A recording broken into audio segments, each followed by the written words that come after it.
மா என்னடா? ஆமா கிச்சனே காலியா இருக்கு, எதுவுமே செய்யலையா? இல்ல, இனிமேட்டு தான் செய்ய போறேன். இதுக்கப்புறமா ஆமா. மணி மணி நான் இதுக்கப்புறம் செஞ்சு எப்பமா சாப்பாடு தருவ?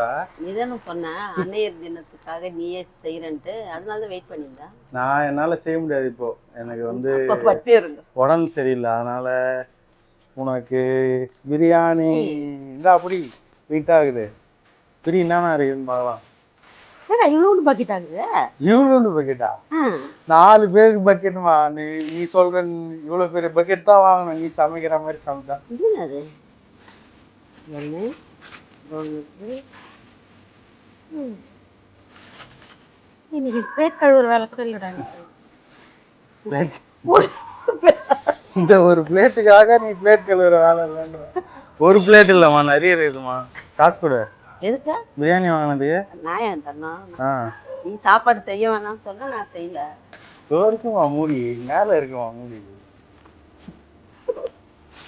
பிரியாணி பார்த்து மூஞ்சி எங்க இருக்குன்னு தெரியல.